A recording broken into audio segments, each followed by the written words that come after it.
കഴിഞ്ഞ ജൂലൈ അവസാനം അമേരിക്കയുടെ 2 B-52H ബോംബറുകൾ, ഇത് നാറ്റോ ഫോഴ്സസിലുള്ള ഒരു വിമാനമാണ്.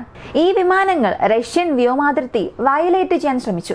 ഏതാണ്ട് ബാരൻസ് കടൽ മേഖലയിൽ റഷ്യയുടെ യഥാർത്ഥ അതിർത്തിയിൽ നിന്നും 6 അല്ലെങ്കിൽ 7 കിലോമീറ്റർ ദൂരം വരെയും ഈ ബോംബർ വിമാനങ്ങൾ വളരെ അടുത്തേക്ക് വന്നു. റഷ്യയുടെ വ്യോമസേനയുടെ വിമാനം ഇവയെ തിരിച്ചയച്ചില്ലായിരുന്നുവെന്നുണ്ടെങ്കിൽ ഈ വിമാനങ്ങൾ വീണ്ടും അടുത്ത് വന്നിട്ടുണ്ടാകുമായിരുന്നു. അല്ലെങ്കിൽ റഷ്യയുടെ ടെറിട്ടറിയെ പോലും ഇവർ കടക്കാനുള്ള സാധ്യത ഉണ്ടായിരുന്നുവെന്ന് റഷ്യ ഒരു വലിയ ആരോപണം ഉന്നയിച്ചു. ഇത് ഫ്ലൈറ്റ് റേഡാർ മാപ്പ് നോക്കി ഒരുപാട് പേർ സ്ഥിരീകരിച്ചിട്ടുമുണ്ട്. അതെ, അമേരിക്കയുടെ 2 ബോംബർ വിമാനങ്ങൾ ഈ സ്ഥലത്ത് വന്നിരുന്നു എന്ന്. അപ്പോൾ എല്ലാവരുടെയും ഒരു അഭിപ്രായം, ഇല്ല, ഇതൊരു സാധാരണ പാട്രോൾ ആയിരിക്കാം.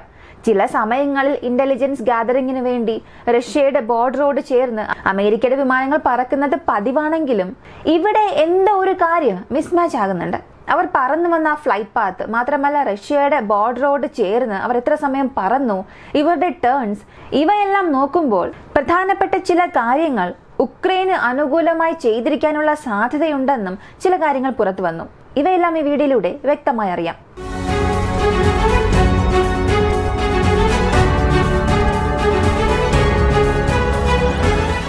കഴിഞ്ഞ ആഴ്ചയായിരുന്നു ഇങ്ങനെയൊരു സംഭവം നടന്നത്. ശരിയായി പറഞ്ഞാൽ റഷ്യയുടെ വടക്കൻ ഭാഗത്തുള്ള ബാരൻസ് കടൽ പ്രദേശത്ത്, ബാരൻസി എന്ന് പറയും, ഈ ഒരു പ്രദേശത്തേക്ക് 2 ഏരിയൽ ടാർഗറ്റ് വരുന്നത് റഷ്യയുടെ റേഡാർ കണ്ടുപിടിക്കുന്നു. ആ റേഡാർ വഴി ഈ വിമാനങ്ങൾ ഏത് സ്ഥലത്ത് പറക്കുന്നു, ഈ വിമാനങ്ങൾ എവിടേക്കാണ് പറക്കുന്നത്, ഇങ്ങനെയുള്ള എല്ലാ ഡേറ്റയും റഷ്യ എടുക്കുന്നു. അതുമാത്രമല്ല, അകത്തേക്ക് വരുന്ന ഈ 2 വിമാനങ്ങളും അമേരിക്കയുടെ B-52H തരം വിമാനങ്ങളാണെന്ന് റഷ്യയുടെ റേഡാർ ക്രൂവും ഒരു അനൗൺസ്മെന്റ് കൊടുക്കുന്നു. ഇങ്ങനെ അകത്തേക്ക് വരുന്ന വിമാനങ്ങൾ റഷ്യയുടെ എയർ സ്പേസ് വയലേറ്റ് ചെയ്യുന്നതിന് മുൻപ് തന്നെ റഷ്യയുടെ ഇന്റർസെപ്റ്റർ വിമാനങ്ങളായ MiG-29, MiG-31, ഈ 2 വിമാനങ്ങളും ആ 2 ബോംബേഴ്സിനെയും ആകാശത്തിന് നടുവിൽ വെച്ച് തന്നെ ഇന്റർസെപ്റ്റ് ചെയ്യാനായി ഉടൻ തന്നെ തൊട്ടടുത്ത ബേസിൽ നിന്നും ടേക്ക് ഓഫ് ആകുന്നു. ഇങ്ങനെ ടേക്ക് ഓഫ് ആയ വിമാനങ്ങൾ ആ 2 B-52 വിമാനത്തെ നേരിട്ട് ഏറ്റുമുട്ടുന്നു. റഷ്യയുടെ വിമാനങ്ങൾ വരുന്നു എന്നറിഞ്ഞ ഉടനെ, അതായത് ദൃശ്യ പരിധിക്കുള്ളിൽ അത്രയും അടുത്തായിരുന്നു ഈ വിമാനങ്ങൾ പറന്നത്. റഷ്യയുടെ 2 മിഗ് വിമാനങ്ങൾ, മറ്റൊരു ഭാഗത്ത് അമേരിക്കയുടെ B-52H ബോംബറുകൾ, ഈ 4 വിമാനങ്ങളും വളരെ അടുത്ത് കണ്ടുമുട്ടിയത് വലിയ ചർച്ചാ വിഷയമായി. റഷ്യയുടെ യഥാർത്ഥ പ്രദേശത്ത് ഈ വിമാനങ്ങൾ കയറി എന്നുണ്ടെങ്കിൽ റഷ്യ ആ സ്ഥലത്ത് ഈ വിമാനങ്ങളെ വെടിവെച്ച് വീഴ്ത്താനുള്ള സാധ്യതയുണ്ടായിരുന്നു എന്നും പറയുന്നു. കാരണം ടേക്ക് ഓഫ് ആയ ഈ 2 വിമാനങ്ങൾ, MiG-29, MiG-31, ഈ 2 വിമാനങ്ങളും ഫുള്ളി ആർമഡ് മിസൈലുകളുമായാണ് ടേക്ക് ഓഫ് ആയത്. അതാണ് ഈ സ്ഥലത്തെ പിരിമുറുക്കത്തെ അടുത്ത ഘട്ടത്തിലേക്ക് കൊണ്ടുപോയത്.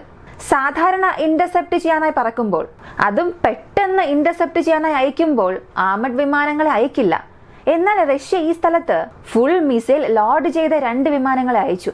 അതിനാൽ ഒരു പക്ഷേ റഷ്യയുടെ ടെറിട്ടറിക്കുള്ളിൽ ഒരു നിശ്ചിത ദൂരം കഴിഞ്ഞവ വന്നിരുന്നു എന്നുണ്ടെങ്കിൽ ആ വിമാനങ്ങളെ വെടിവെച്ച് വീഴ്ത്താനുള്ള സാധ്യതയും അവിടെ ഉണ്ടായിരുന്നു എന്ന് പറയുന്നു. ശരി, സംഭവങ്ങളെല്ലാം നടന്ന് അവസാനിച്ചു. ഈ വിമാനങ്ങൾ ഇറ്റാലിയൻ ബേസിൽ നിന്നാണ് തിരിച്ചത്. അങ്ങനെ തിരിച്ച് ഒരുപാട് സമയം റഷ്യൻ എയർ സ്പേസിനടുത്ത് അന്താരാഷ്ട്ര വ്യോമാതിർത്തിയിലാണ് പറന്നതെങ്കിലും റഷ്യയുടെ അതിർത്തിക്ക് അടുത്ത് നിരവധി സ്ഥലങ്ങളിൽ പറന്നു എന്നും പറയുന്നുണ്ട്. ഈ B-52നെ സംബന്ധിച്ച് അമേരിക്കയിൽ ഉള്ളതിൽ വെച്ച് വളരെ പ്രധാനപ്പെട്ട തന്ത്രപ്രധാനമായ ബോംബർ എന്ന് പറയാം. കാരണം ഒരിക്കൽ മാത്രം ഇന്ധനം നിറച്ചാൽ മതിയാകും. ഈ വിമാനത്തെ കൊണ്ട് ലോകത്തിലുള്ള ഏത് മൂലയിൽ വേണമെങ്കിലും പോയി ആക്രമിക്കാൻ സാധിക്കും. അത്രത്തോളം റേഞ്ച് ഉണ്ട്. കൂടാതെ എണ്ണമറ്റ ആയുധങ്ങൾ കൊണ്ടുപോയി ഒരു നഗരത്തെ ഭൂപടത്തിൽ നിന്നും തുടച്ചു നീക്കാൻ ഇവയ്ക്ക് സാധിക്കും. ഞാൻ പറയുന്നത് ന്യൂക്ലിയർ വെപ്പൺസ് അല്ല, സാധാരണ വെപ്പൺ ഉപയോഗിച്ച് തന്നെ ഒരു നഗരത്തെ മുഴുവനായും നശിപ്പിക്കാനുള്ള കഴിവ് ഈ B-52 ബോംബറുകൾക്കുണ്ട്. അത്രയും ശക്തമായ B-52 ബോംബറുകൾ ഇതിനു വേണ്ടി മാത്രം അല്ല ഉപയോഗിക്കുന്നത്, ഒരുപാട് ചാരവൃത്തിക്ക് വേണ്ടിയും ഉപയോഗിക്കാറുണ്ട്. ഇതിലെ വിപുലമായ ഇലക്ട്രോണിക് സിസ്റ്റം ഉപയോഗിച്ച് ഒരു രാജ്യത്തിന്റെ അതിർത്തിയിൽ പറന്നുകൊണ്ട് തന്നെ ആ രാജ്യത്ത് ആ ബോർഡറോട് ചേർന്ന് ഏതൊക്കെ സ്ഥലത്ത് എയർ ഡിഫൻസ് സിസ്റ്റം ഉണ്ട്, ഏതൊക്കെ സ്ഥലത്ത് വ്യോമതാവളമുണ്ട്, അവിടെ ഏത് തരം ജോലികളാണ് നടക്കുന്നത്, ഇങ്ങനെ എല്ലാ ചാര വിവരങ്ങളും ശേഖരിക്കുന്ന ഒരു സവിശേഷതയും ഈ ഒരു വിമാനത്തിനുണ്ട്. ഇങ്ങനൊരു വിമാനം റഷ്യൻ അതിർത്തിയിൽ മാറി പറന്നാൽ പ്രശ്നമില്ലായിരുന്നു. പക്ഷെ ഞാൻ നേരത്തെ പറഞ്ഞു, ഒരു 6-7 കിലോമീറ്റർ ഡിസ്റ്റൻസ് മാത്രമേ ഉണ്ടായിരുന്നുള്ളൂ. അത്രത്തോളം വളരെ അടുത്ത്.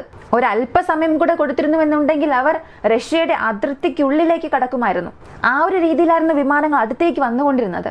ഇപ്പോൾ അതിന്റെ പാറ്റേൺ അവർ പുറത്തുവിട്ടിട്ടുണ്ട്. അത് കാണുമ്പോൾ നമുക്കൊരു കാര്യം മനസ്സിലാക്കാം. നേരിട്ട് റഷ്യയുടെ അതിർത്തി വയലേറ്റ് ചെയ്യുന്നത് പോലെ ഈ വിമാനം വന്നിട്ടില്ല.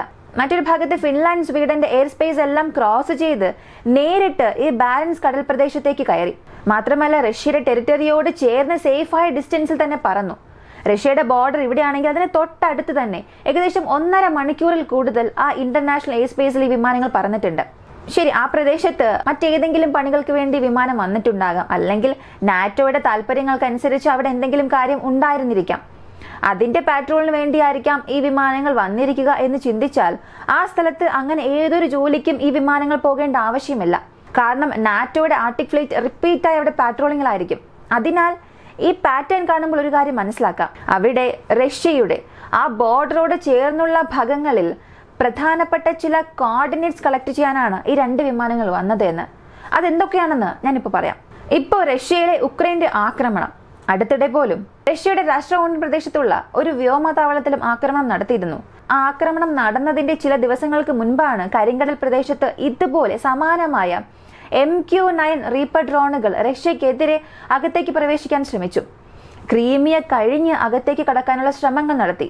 അപ്പോഴും റഷ്യ ഇതുപോലെ ഇന്റർസെപ്റ്റർ വിമാനങ്ങളെ അകത്തേക്ക് അയച്ചു ആ ഡ്രോണുകളെ തിരിച്ചോടിച്ചു. അപ്പോൾ ഒരു ഡ്രോൺ അകത്തേക്ക് വരുമ്പോൾ തന്നെ ഇത്രത്തോളം ഇന്റലിജൻസ് ഇൻപുട്ട് ഇവരെ കൊണ്ട് ഗ്യാദർ ചെയ്യാൻ സാധിക്കുമെന്നുണ്ടെങ്കിൽ ഇവിടെ 2 വിമാനങ്ങൾ തന്നെ വന്നിട്ടുണ്ട്. കൂടാതെ ഇത് റഷ്യ ഉക്രൈൻ യുദ്ധം, അതുമായി ബന്ധപ്പെട്ട എന്തെങ്കിലും അങ്ങനെയൊന്നും അവസാനിക്കാനും പോകുന്നില്ല. ഈ സ്ഥലത്ത് റഷ്യക്കെതിരെ അമേരിക്കയ്ക്ക് ലഭിക്കുന്ന കോർഡിനേറ്റുകൾ എല്ലാം, അമേരിക്ക ശേഖരിക്കുന്ന എല്ലാ ഡേറ്റയും നാളെ ഒരിക്കൽ അമേരിക്കയ്ക്ക് നിർണായകമായ അസറ്റായി മാറും. എപ്പോഴാണോ നാറ്റോ വേഴ്സസ് റഷ്യ എന്നൊരു പ്രശ്നം വരുന്നത്, ആ ഒരു യുദ്ധത്തിന് തയ്യാറെടുക്കുന്ന രീതിയിലാണ് നാറ്റോ ഇടയ്ക്കിടയ്ക്ക് ഇങ്ങനെയുള്ള ബോംബർ വിമാനങ്ങളെ അകത്തേക്ക് അയച്ച് റഷ്യയെ നിരീക്ഷിച്ചു കൊണ്ടിരിക്കുന്നത് എന്ന് പറയാം. റഷ്യയുടെ പ്രവർത്തനങ്ങൾ എങ്ങനെയാണ് എന്നൊക്കെ.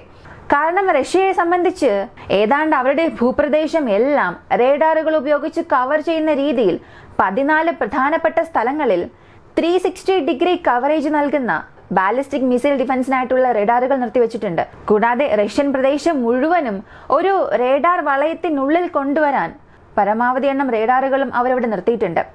നാളെ റഷ്യയ്ക്കും നാറ്റോയ്ക്കും ഇടയിൽ ഒരു പ്രശ്നം വന്നാൽ, ഒരു ആണവ യുദ്ധം ഉണ്ടാകാതെ സാധാരണ ഒരു യുദ്ധം ഉണ്ടായാൽ, ആ സമയത്ത് ആദ്യം ലക്ഷ്യമിടാൻ പോകുന്നത് ഈ റേഡാർ സ്റ്റേഷനുകളെ ആയിരിക്കും. ഇനി അതല്ല, ആണവ യുദ്ധം ഉണ്ടായാലും അത് സംഭവിച്ചാലും ഈ റേഡാർ സ്റ്റേഷൻസ് തന്നെയായിരിക്കും അവരുടെ ആദ്യത്തെ ലക്ഷ്യമായി മാറുക. കാരണം അകത്തേക്ക് വരുന്ന ത്രെഡിനെ ഐഡന്റിഫൈ ചെയ്യുന്നതിനും റഷ്യയുടെ മിസൈൽ പ്രതിരോധ പ്രോഗ്രാമിനും ഈ റേഡാറുകൾ ഇല്ലെങ്കിൽ ഒന്നും ചെയ്യാൻ സാധിക്കില്ല. ഏതാണ്ട് മുഴുവൻ രാജ്യവും സാച്ചുറേറ്റ് ആയതുപോലെ ആകും. അവിടെ നിന്ന് ഇന്റർസെപ്റ്റർ മിസൈൽ വിക്ഷേപിച്ചാലോ, അല്ലെങ്കിൽ ഒരു 1000-2000 കിലോമീറ്ററിനപ്പുറം നിന്ന് ഒരു ടാർഗറ്റ് വരിക, ഇവയെല്ലാം ഐഡന്റിഫൈ ചെയ്യുന്നതിന് ഇങ്ങനെ പല കാര്യങ്ങൾക്ക് ഈ റേഡാറുകളുടെ പങ്ക് വളരെ പ്രധാനമാണ്. അതിനാൽ ഇതിനെയായിരിക്കും നാറ്റോ ആദ്യം ലക്ഷ്യമിടുന്നത്. ആ ഒരു കാരണത്താൽ ഈ വടക്കൻ പ്രദേശത്തോട് ചേർന്ന് റഷ്യയുടെ റൂട്ടുകൾ എവിടെയെല്ലാമാണ് ഉള്ളത്, റഷ്യയുടെ റേഡാർ സ്ഥാനങ്ങൾ എവിടെയെല്ലാമാണ് ഉള്ളത്, ഇങ്ങനെയുള്ള എല്ലാ കോർഡിനേറ്റ്സുകൾ നിരീക്ഷിക്കാൻ വേണ്ടിയിട്ടാണ് ഈ വിമാനങ്ങൾ അകത്തേക്ക് വന്നതെന്നും പറയുന്നു. ഇതെല്ലാം ഇപ്പോൾ നടന്നവസാനിച്ചു. ഇതിനെക്കുറിച്ചുള്ള പല കാര്യങ്ങൾ പുറത്തു വരാനും തുടങ്ങിയിട്ടുണ്ട്. ഒരു പക്ഷേ റഷ്യയുടെ വ്യോമാതിർത്തിയിൽ ആ വിമാനങ്ങൾ കയറിയിരുന്നെങ്കിൽ ശരിക്കും റഷ്യ അതിനെ വെടിവെച്ച് വീഴ്ത്തിയിട്ടുണ്ടാകുമോ എന്ന് ചോദിച്ചാൽ അതിനും ഒരുപാട് സാധ്യതയുണ്ട്. കാരണം ഒരു എയർ സ്പേസ് വയലേറ്റ് ചെയ്ത് പല കിലോമീറ്റർ അകത്തേക്ക് പോവുകയാണെങ്കിൽ അതിനെ തിരികെ വിരട്ടി ഓടിക്കും. എന്നാൽ ഈ സ്ഥലത്ത്, ഈ ഒരു ഘട്ടത്തിൽ ഇതിനകം റഷ്യ ഉക്രൈൻ യുദ്ധത്തിൽ അമേരിക്കയുടെ സഹായം ഉക്രൈന് വളരെയധികം ലഭിക്കുന്നുണ്ട്. ആ ഒരു സമയത്ത് ഇങ്ങനെ അമേരിക്കയുടെ ഒരു ബോംബർ വിമാനങ്ങളെ വെടിവെച്ച് വീഴ്ത്തിയാൽ റഷ്യയുടെ മോറൽ ബൂസ്റ്റ് വീണ്ടും അധികമാകും. അങ്ങനെ സംഭവിച്ചാൽ റഷ്യയെ കുറ്റപ്പെടുത്താനും സാധിക്കില്ല. കാരണം അമേരിക്കയുടെ ബോംബർ വിമാനങ്ങളാണ് റഷ്യയുടെ എയർ സ്പേസ് വയലേറ്റ് ചെയ്ത് അകത്തേക്ക് പോയത്. ഈ ഒരു പ്രശ്നം മറ്റൊരു ഘട്ടത്തിലേക്ക് പോയാലും സാരമില്ല എന്ന് ചിന്തിച്ചുകൊണ്ട് അങ്ങനെ ഒരു റിസ്ക് എടുക്കാനും റഷ്യ തയ്യാറാകും. അതുകൊണ്ടാണ് മുഴുവൻ ആയുധങ്ങളുമായി, എയർ ടു എയർ മിസൈലുകളുമായി ഈ 2 വിമാനങ്ങളെയും അവർ അയച്ചത്. ഒരു പക്ഷേ നാറ്റോ വിമാനങ്ങൾ അകത്തേക്ക് കയറി എന്നുണ്ടെങ്കിൽ തീർച്ചയായും ഒരു വലിയ വിപത്ത് അവിടെ ഉണ്ടാകുമായിരുന്നു. അങ്ങനെ ഇപ്പോൾ നാറ്റോ വേഴ്സസ് റഷ്യ എന്നൊരു പ്രശ്നം തന്നെ അവിടെ സൃഷ്ടിക്കാനുള്ള എല്ലാ സാധ്യതകളും ഉണ്ടായിരുന്നു. പക്ഷെ ആ വിമാനങ്ങൾ തിരികെ പോയതുകൊണ്ട് ഇവയെ എല്ലാം ഒരു നിമിഷത്തിൽ ഒഴിവാക്കി എന്ന് പറയാം. ഈ ഒരു വീഡിയോയെക്കുറിച്ചുള്ള നിങ്ങളുടെ അഭിപ്രായം കമന്റിൽ പറയുക. അകത്തേക്ക് ആ വിമാനം വന്നതിന്റെ കാരണം ഇപ്പോൾ ഒരുപാട് പേർ പറയാൻ തുടങ്ങിയിട്ടുണ്ട്. റഷ്യയും പറഞ്ഞു, ഞങ്ങളുടെ റേഡാർ യൂണിറ്റ്സിനെ നിരീക്ഷിക്കാൻ വേണ്ടിയിട്ടാണ് ഈ വിമാനങ്ങൾ വന്നത് എന്ന്. ഇതിനെക്കുറിച്ചുള്ള നിങ്ങളുടെ അഭിപ്രായം എന്താണെന്നുള്ളത് കമന്റിൽ പറയുക. വീഡിയോ ഇഷ്ടമായ ലൈക്ക് ചെയ്യുക, ഷെയർ ചെയ്യുക. നമ്മുടെ ചാനൽ ആദ്യമായി കാണുന്നവരാണെങ്കിൽ മറക്കാതെ സബ്സ്ക്രൈബ് ചെയ്ത് സപ്പോർട്ട് ചെയ്യുക. മറ്റൊരു വീഡിയോയുമായി വീണ്ടും കാണാം.